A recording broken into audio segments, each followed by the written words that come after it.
আসসালামু আলাইকুম। আরবি প্রিপজিশন বা সম্পর্কসূচক অব্যয়। এই ক্লাসে ভালো করে প্রিপজিশন বা সম্পর্ক অব্যয় শব্দগুলো দেখে নিন। আরবিতে কথা বলার জন্য এগুলো জানতেই হবে। মানে আরবিতে কথা বলার জন্য প্রিপজিশন এই ক্লাসটা এই ভিডিওটা আপনাদের যে প্রিপজিশনগুলো শেখানো হবে এগুলো আপনাদের জানতে হবে প্রফেশনাল বা স্মার্টলি কথা বলার জন্য। প্রবাসে স্মার্টলি কথা বলার জন্য আপনি ধাপে ধাপে আরবি শিখতে পারবেন আমার ক্লাস থেকে। আর মনে করেন এই গত ক্লাস ছিল সর্বনামের ক্লাস, এটা যদি না দেখে থাকেন তাহলে আপনারা ওইটা দেখে আসেন, কারণ সর্বনামগুলো আপনার থেকে আগে জানতে হবে।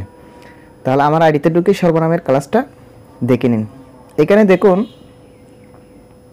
ফক অত উপরে, মানে ফি কিতাব ফক তাওলা, মানে টেবিলের উপরে বইটি আছে।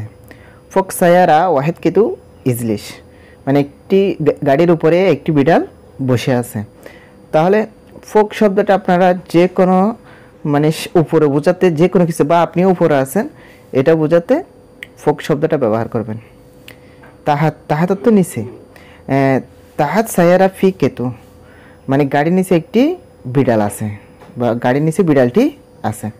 তাহাত মজুদ মাল, মানে নিচে জিনিস আছে, যে কোনো কিছু নিচে আছে, মানে নিচে মজুদ আছে বা নিচে থাকবে, বা আপনিও নিচে আছেন, আনা মজুদ তাহাত, বা আমি নিচে আছি, বা আনা ফিত তাহাত, আমি নিচে আছি। তো আপনিও নিচে আছেন এটা বোঝাতে আপনি তাহাত শব্দটা ব্যবহার করবেন। গিদ্দাম মানে সামনে, মানে আপনার সামনে বা আপনি যে কোনো কিছু সামনে বোঝাতে আপনি গিদ্দাম শব্দটা ব্যবহার করবেন। গিদ্দাম মাদ্রাসা ফি ওয়াহেদ ময়দান, মানে স্কুলের সামনে একটি বড় মাঠ আছে। গিদ্দাম সায়ারা মায়গেব, গাড়ির সামনে দাঁড়াবেন না, মানে আপনিও যদি কোনো কিছুর গিদ্দাম সামনে থাকেন তাহলে আপনি গিদ্দাম শব্দটা ব্যবহার করবেন। অরা মানে পিছনে। বেদ অরা ফি ওয়াহেদ সাজার, মানে বাড়ির পিছনে একটি গাছ আছে। হুয়া অজ্ঞেফ আনা ওরা, সে আমার পিছনে দাঁড়িয়ে আছে, মানে হুয়া অজ্ঞেফ সে দাঁড়িয়ে আছে, আনা ওরা আমার পিছনে। তারপর দেখুন গেরিব মানে কাছে বা কাছাকাছি, মানে একদম কাছাকাছি শব্দটা ব্যবহার করে গেরিব। মাদ্রাসা গেরিব বেদ, স্কুলটি বাসার কাছাকাছি। মালানা গেরিব বেদ ফি ওয়াহেদ বাকালা, মানে আমার বাড়ির কাছাকাছি একটি মুদির দোকান আছে, মানে গেরিব কাছাকাছি বোঝাতে আপনি গেরিব শব্দটা ব্যবহার করবেন। বাইত মানে দূরে, মানে এখান থেকে অনেক দূরে। হুয়া নফর মাররা বাইত মিন হিনা, সেই লোকটা এখান থেকে অনেক দূরে। সায়ারা আল হিন মজুদ বাইত, মানে গাড়ি এখন দূরে আছে, মানে আপনার থেকে কেউ গাড়ি খুঁজতেছে, তা আপনি বলতে পারবেন সায়ারা আল হিন মজুদ বাইত, মানে গাড়ি এখন দূরে আছে। দাহেল বা জুয়া মানে হচ্ছে ভিতরে, মানে কোনো কিছু ভিতরে আছে, মানে ভিতরে আছেন, ভিতরে থাকবে, মানে বোঝাতে আপনি দাহেল বা জুয়া, যে কোনো কিছুর ভিতরে বোঝাতে দাহেল শব্দটা ব্যবহার করবেন, নয়তো বা জুয়া শব্দটা ব্যবহার করবেন। রো দাহেল বেদ, মানে ঘরের ভিতরে যাও। মাল মজুদ দাহেল বেদ, মানে জিনিস ঘরের ভিতরে আছে। বাররা বা হারিস মানে বাইরে, বাররা তো বাইরে, হারিস তো বাইরে।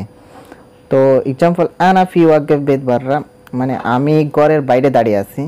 বাররা মাতার এসে, বাইরে বৃষ্টি এসেছে। তো আপনি বাররা বা হারিস বোঝাতে বাইরে শব্দটা ব্যবহার করবেন, মানে বাইরে যখন শব্দটা ব্যবহার করেন তখন বাররা বা হারিস শব্দটা যে কোনো একটা ব্যবহার করবেন। ওয়াসাত অত মাঝে, ওয়াসাত ইতনিন বিল্লা ফি কাবির মাকান, দুই বাড়ির মাঝে বড় জায়গা আছে।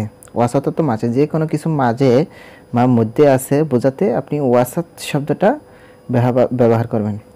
হুয়া ইজলিশ ওয়াসাত ইতনিন সাদিক, সে দুই বন্ধুর মাঝে বসছে। হুয়া ইজলিশ সে বসে, ওয়াসাত ইতনিন সাদিক মানে দুইটা বন্ধুর মাঝে সে বসছে। লি আসান বা লিয়াত্তর জন্য, আসানত্বর জন্য, মানে হাদামাল লিয়ান্তা, এই জিনিসটা আপনার জন্য। আনা ইজি হিনা লিয়ান্তা, মানে আমি এখানে এসেছি আপনার জন্য। লিয়াত্তর জন্য, আসানত্বর জন্য। বেদুইন মানে ছাড়া, মানে উইথাউট, বেদুইন মানে ব্যতীত। আনা মায়েরও বেদুইনিনতা, মানে আমি যাব না তোমাকে ছাড়া। সুগল মাই সুই বেদুইনিনতা, তোমাকে ছাড়া কাজ করব না, মানে বেদুইনের তো ছাড়া, যে কোনো কিছু ছাড়া বোঝাতে আপনি বেদুইন শব্দটা ব্যবহার করবেন। হাত্তা বা ফিল মানে পর্যন্ত, মানে হাত্তা অর্থ পর্যন্ত, ফিল অর্থ পর্যন্ত বোঝায়।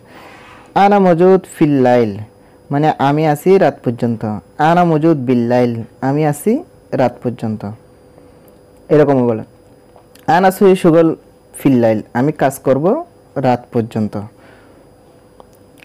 তারপর দেখুন মাওয়া বা সাওয়া সাওয়া অর্থ সাথে, সাথে বোঝাতে সাওয়া সাওয়া শব্দটা বেশি ব্যবহার হয়, মাওয়া শব্দটাও মোটামুটি ব্যবহার হয়।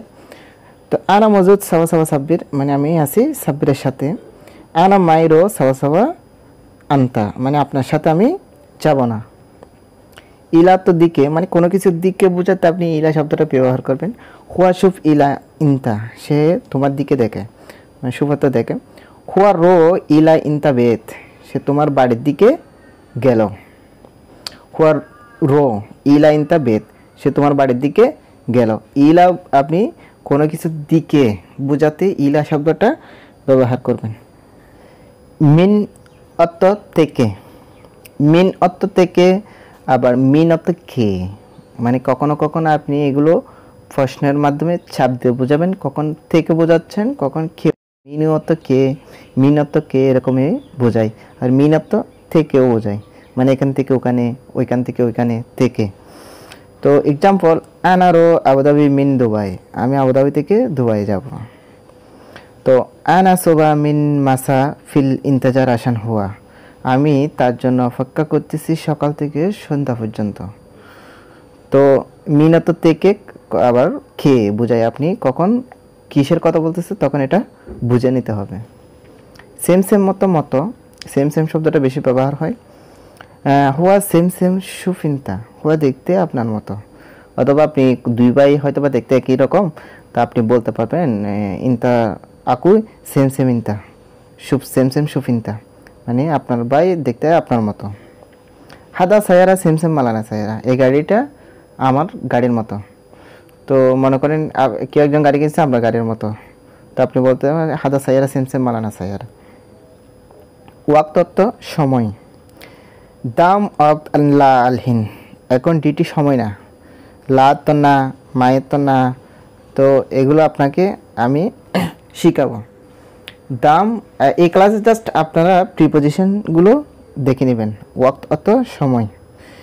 আলহিন দাম অক্ত আনা মাইরো এখন ডিউটির সময় আমি যাব না, বা কেউ আপনাকে কোথায় যেতে বলতেছে আপনি বলতেন এখন দাম অক্ত মানে দম অক্ত মানে এখন ডিউটির সময়, আনা মাইরো মানে আমি যাব না।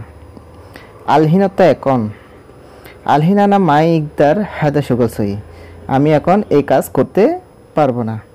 আলহিন আনা মাইরো আমি এখন যাব না, মানে আলহিনত এখন মানে এই এখন বোঝাতে আপনি আলহিন শব্দটা ব্যবহার করবেন।